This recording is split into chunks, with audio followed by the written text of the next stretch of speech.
Certes, vous êtes arrivés aujourd'hui au bout de votre session de formation dans ces prestigieuses écoles des forces armées de la République démocratique du Congo. Cependant, je voudrais vous rappeler que nous vivons dans un monde en constante mutation, un monde souvent buté à des pressions de divers ordres, des pressions de plus en plus dynamiques, de plus en plus défiantes, complexes et incertaines. Il convient également de souligner que la République démocratique du Congo est confrontée à une agression complotiste qui trouve ses racines plus loin dans le monde, pilotée sur terrain par les Rwandais, qui s'évertuent à y associer des Congolais inconscients et corrompus. Votre responsabilité est de transformer les connaissances acquises en actions concrètes en vous adaptant à un monde de perpétuelle évolution et en contribuant activement à la paix et à la sécurité de la nation. Vous êtes désormais les gardiens de nos valeurs, les protecteurs de notre peuple et les architectes de notre avenir.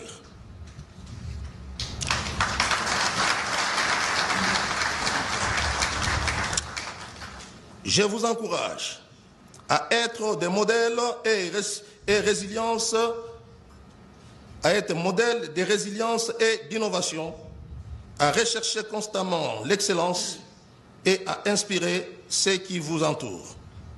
L'avenir de nos républiques repose sur vos épaules et je suis confiant que vous saurez relever les défis qui se présentent à vous avec l'honneur et détermination. Félicitations dans vos nouvelles affectations. Aux participants internationaux, je vous souhaite un bon retour dans vos pays respectifs où vous serez les ambassadeurs de cette prestigieuse institution.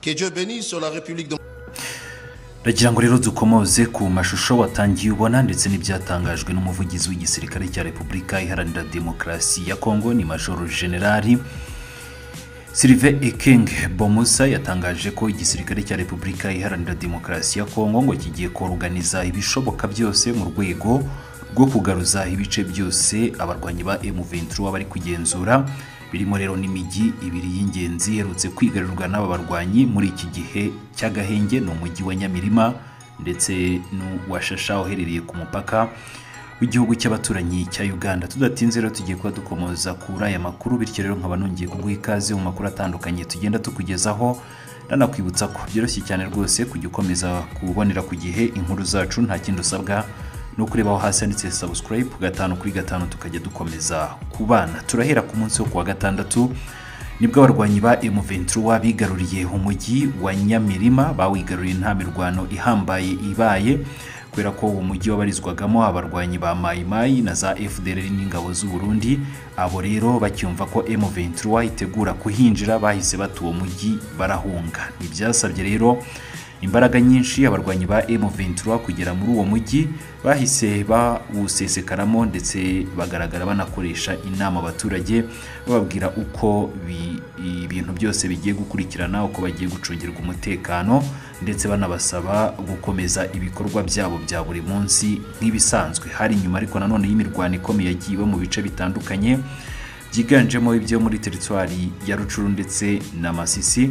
Ibyarangiriyeho n'ubundi abarwanyi ba M23 bigaruriye ibice bitandukanye. Ku munsi w'ejo nibwo abarwanyi ba M23 binjiye muri centre ya Ishasha iherereye neza ku mupaka w'igihugu cya Repubulika Iharanira Demokarasi ya Kongo na Uganda. Nibyongeye guca igikuba mu baturage benshi basaba ko noneho aho bigeze ko leta yakemera ibiganiro n'abarwanyi ba M23. Ni societe civile yagaragaje ko abarwanyi ba M23 bigaragara neza ko bifuza amahoro ndetse ko batazigera basubizwa inyuma n'igisirikare cya leta. Ubwo rero yasozaga umwaka w'amashuri wa gisirikare w'2023 2024 ariko nanone hatangizwa w'2024 2025 umugaba mukuru w'ingabo za Repubulika Iharanira Demokarasi ya Kongo General Christian Chiwewe yongeye kwibutsa ko igihugu cy'u Rwanda ngo ko cyateye Repubulika Iharanira Demokarasi ya Kongo ndetse ko hakwiriye gufatwa ingamba zose zishoboka mu rwego rwo gutsinda iyi ntambara bagasubiza inyuma ibyihebe bya M23 byabateye. Ati igihugu cya Repubulika Iharanira Demokarasi ya Kongo kuri ubu ngubu kiri mu kaga twatewe n'igihugu cy'abaturanyi cy'u Rwanda.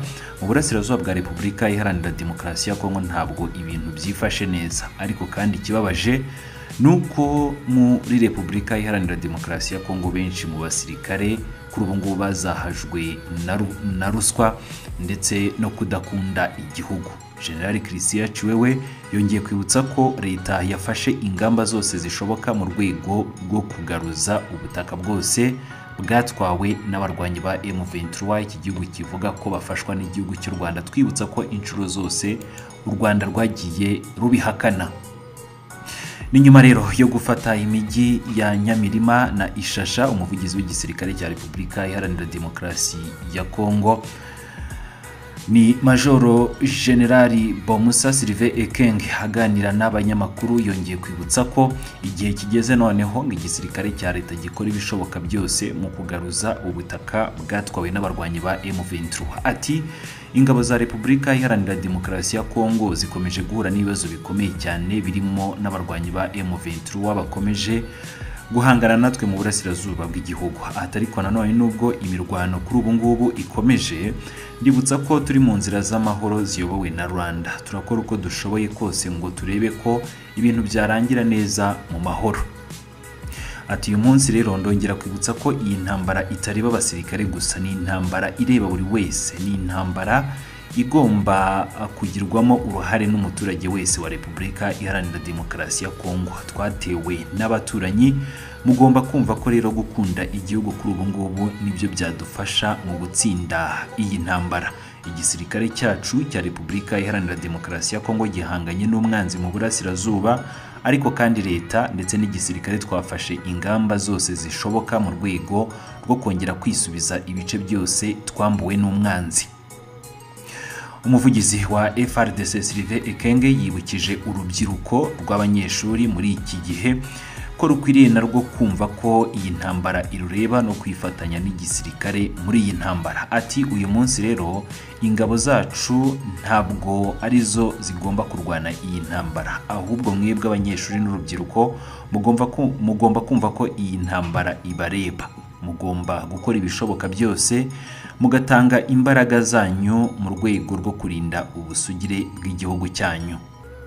Igisirikare cyacu cyamaze gufata ingamba zose zishoboka mu rwego rwo gutangiza intambara yo kwisubiza ibice byose, ariko kandi turasaba namwe urubyiruko ndetse n'abaturage bose muri rusange kumva ko iyi ntambara ibareba no gukora ibishoboka byose mukayigiramo uruhare, nibwo tuzatsinda kandi twiteguye gutsinda abaduteye ku kiguzi icyari cyo cyose.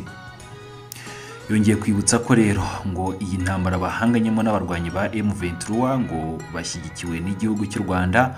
Abivuga ashingira kuri raporo nyinshi zirimo n'iz'impuguke z'umuryango w'abibumbye ziherutse gusohoka zemezaga ko mu majyaruguru ya Kivu y'amajyaruguru mu majyaruguru y'uburasirazuba bwa Repubulika Iharanira Demokarasi ya Kongo ko hari abasirikare bagera ku bihumbi, ni hagati y'ibihumbi 3 n'ibihumbi 4 bo mu ngabo z'igihugu cy'u Rwanda ngo bafasha abarwanyi ba M23. Tunibutsa ko iyi raporo ubwo u Rwanda rwayigarukagaho inshuro zose rwagiye rugaragaza ko nta bimenyetso bifatika igaragaza, ndetse rukanagaragaza ko ibi byose kari ibinyoma, ahubwo kenshi rugashinja iki gihugu cy'abaturanyi kwifatanya n'abajenosideri basize baruhekuye.